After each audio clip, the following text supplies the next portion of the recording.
And why I say the whole world, sir? In fact, in September, we have had one conference also, Asia Pacific Ministerial Conference, where 41 countries were participating, and there were stakeholders from aviation across the globe also who were participating. And 29 countries have sent in the best of the people who represent aviation from their countries. And I have heard all of them speak in that conference, and they have proudly said, the real thing that we can pick up from India today is how it has improved the domestic connectivity within the country, and how it has launched the RCS UDAN scheme so that it could facilitate the regional aviation in a very big way. Because for them, most of the countries, sir, for them, the aviation becomes more of an international affair. How do you connect your country better to another country? But a lot of them couldn't crack the challenge of internal connectivity. But now with this UDAN scheme, we are showcasing it to the world that a little push, a little commitment from the government, you can create wonders, and that is what we have done through the UDAN scheme. And now through the UDAN scheme, we have kind of addressed the accessibility.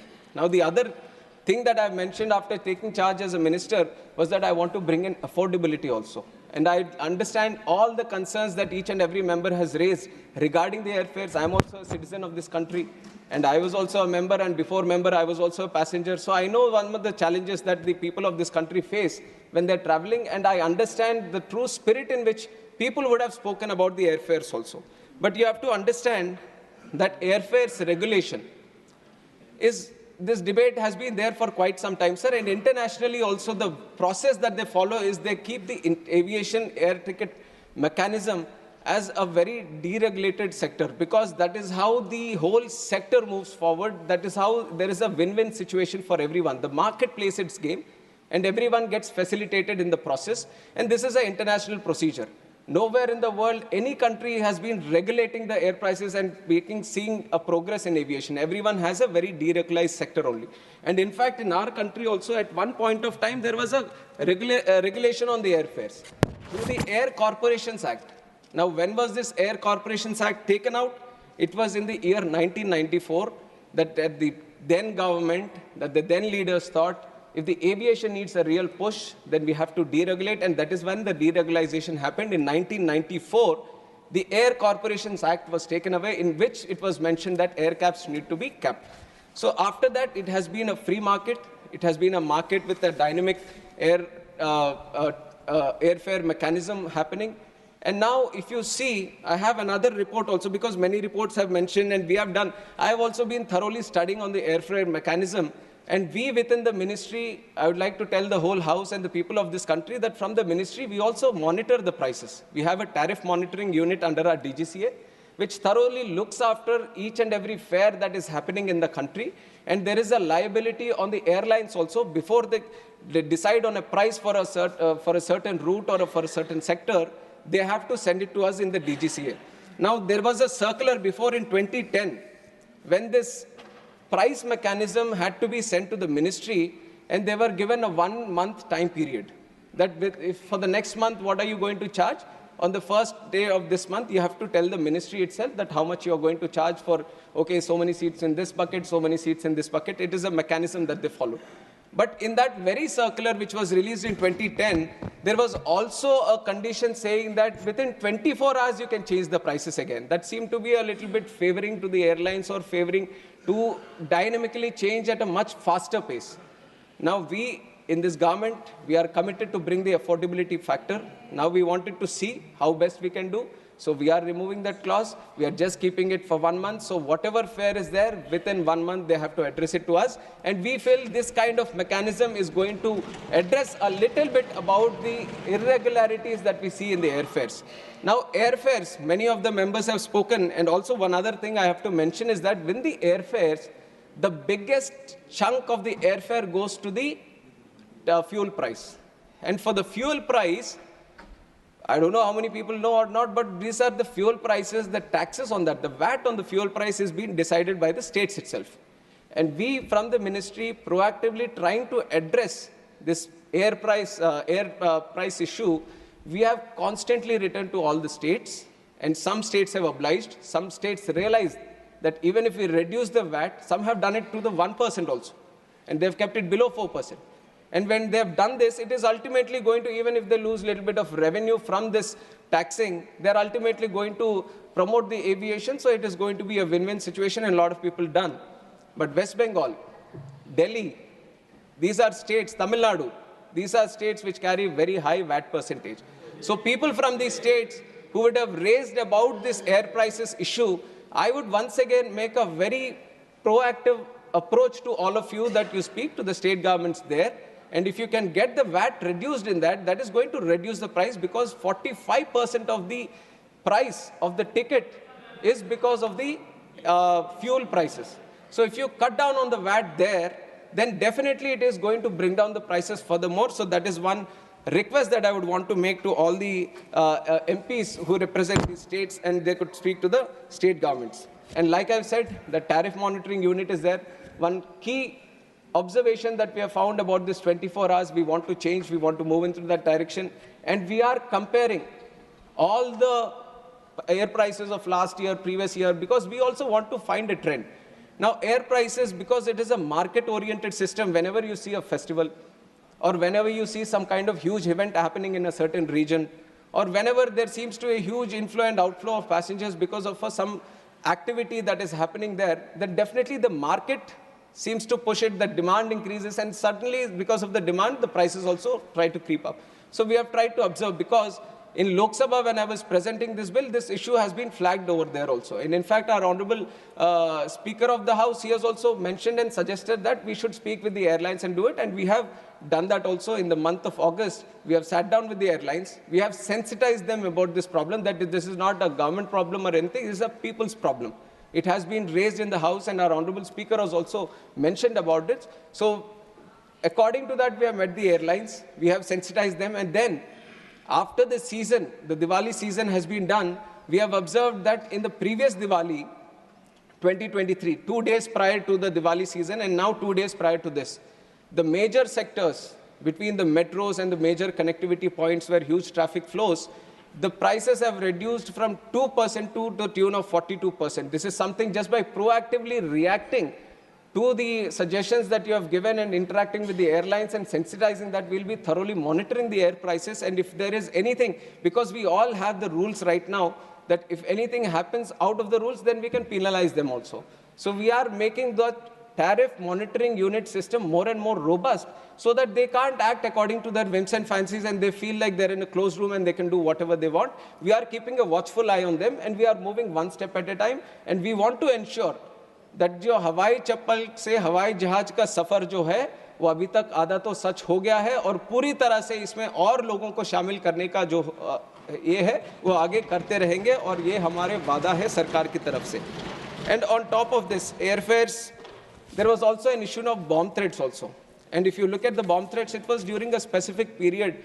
There were multiple instances before also. Once in a while, these were happening.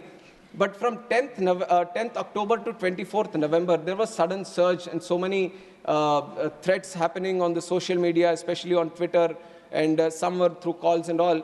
So first thing I want to tell the House is that for us as a ministry, safety and security is the topmost priority.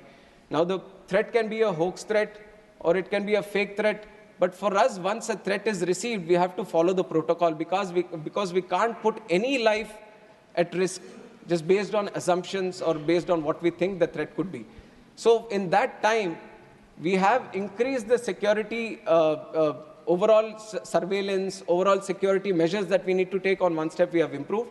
And we have kept the mechanism very, very dynamic. So whatever we have learned while doing these threats, while addressing these threats, whatever good feedback that came in, through the ministry, through the BCAS, through MHA, through MITI, all these departments combined together, we have tried to address this problem as a dynamic situation. And overall, the flights, only 3.24 of the threats that were received, 3.24% of the flights only got diverted.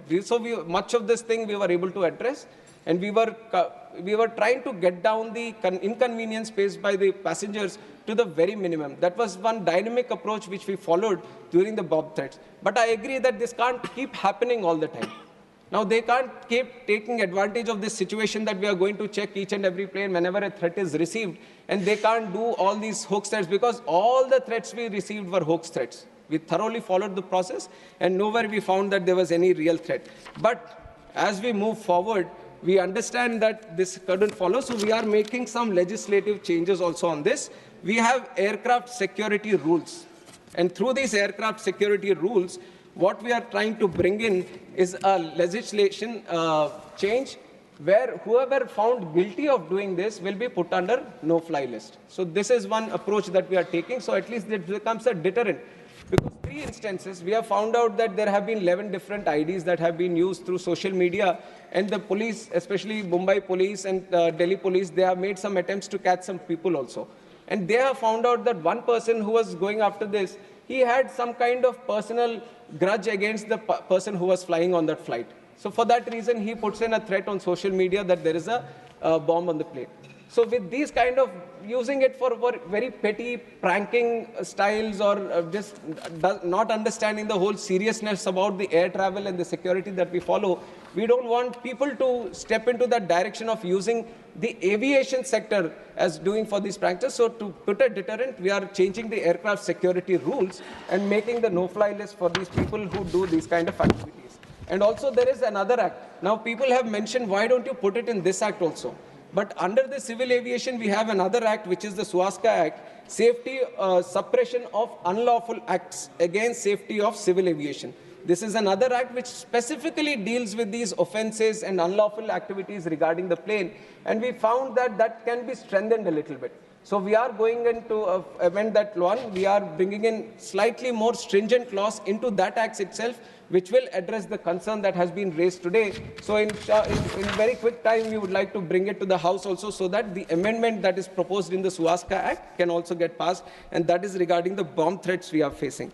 And on top of that, there are some other, in the very beginning, Digiyatra, privacy concerns, and it keeps coming under questions also, but I have to say that regarding the Digiyatra, almost 3 crore people have used it till now. They find it very, very convenient, because what takes through the CISF security, what takes like 20 to 25 seconds, with the usage of this Digiyatra, it becomes 5 seconds for them to cross gate to gate. And it has been put at multiple points. One is at the entry of the entry of the airport, then there is the security check-in and the boarding gate thing. So at these 3 points, we are using these Digiyatra systems. And first and foremost, Digiyatra is a totally voluntary system. It's not a mandatory that we are pushing it onto the people or the passengers.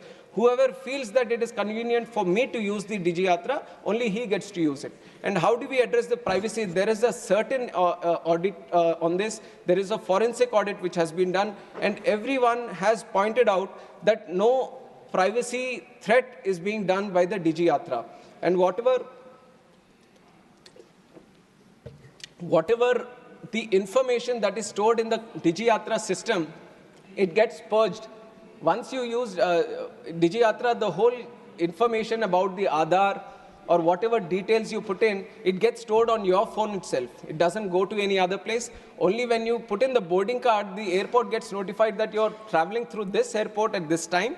So within a stipulated time, the information goes to the airport, so that when you reach the gate, the airport has that information. And once you cross and once you've traveled from that airport, the data gets purged in itself. So there is no place which stores all your data. And if there is a data threat that needs to happen, all the people who use Digiyatra, all the phones need to be hacked. Now 800, so many phones, whoever Digiyatra is using, they all need to be hacked consistently, but otherwise there is no one place where all the Digiyatra systems get, the data gets stored, so there is no privacy concern in that.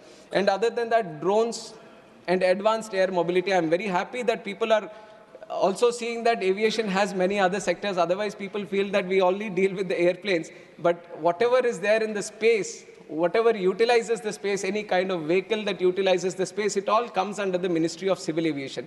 And we have defined this thoroughly in the Act itself.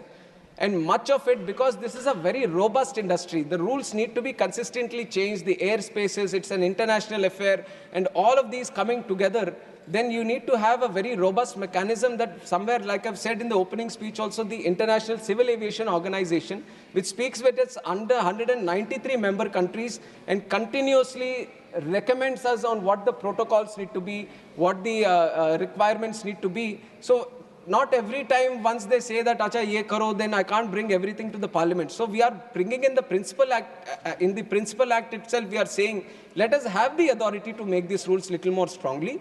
And once we do that, the rules can follow according to the recommendations that we receive. And just like how we have rules for the passengers, rules, safety requirements for the aircraft, similarly, we have made rules for the drones also, and we are stepping into making rules for advanced air mobility vehicles. And you will all be very surprised and excited also within 1 year, because a lot of research is going into advanced air mobility. This is something which is very exciting for a country like India, where from the airport to coming into the city, when you're in these metro cities, everywhere you find this challenge. A small traffic jam and you're stuck for 1 hour or 2 hours coming home from the airport itself. And that is where these advanced air mobility vehicles, this is the electric vertical takeoff and landing vehicles, which is going to be a new invention which is happening across the world, and people are building these prototypes and trying to form the rules around it. And India is not far behind. We have already said if you want to build a vertiport from where these vehicles need to take off, we have already, from the DGCA, we have designed the rules for that. And airworthiness of this aircraft that we are going to build, we have designed the rules for that. So step by step, whatever needs to be done, we are consistently speaking with the industry and forming the rules so that by 2026 in the beginning, when the industry says we have the vehicle ready so that we can use it, we are ready with the rules from the Ministry of Civil Aviation. So we are strongly pursuing that path. We have not left it behind. And if you say that it's not there present in the Act itself, according to the definition of the aircraft, it comes under this Act, and we are forming the rules subsequently so that all those things need to get addressed. And a lot of people have also mentioned about their local airports or the airports of the region. Some new airports, some need to be developed, some need the capacity augmentation, and so many other things. And to address each and individual one, it will be very difficult, but I assure each and every one, you can come and see me, you can discuss about your airport with me, I'll be available to meet, and everyone across the tables. Our intention is not to do politics with any airport. Our intention is to promote aviation and do the best to the people of this country so that everyone who aspires to be on that plane has a very convenient, affordable and accessible air travel. That is the thing. And one, out of my respect to our ex-Prime Minister, who is also here, and I should appreciate the commitment he has at this age also, coming here and sitting for so many hours, and for the reply and mentioning about the airport, that he is so passionate about the Hassan airport, and we are going to take it seriously from our side. It is an airport which is being developed with the help of the state government of Karnataka.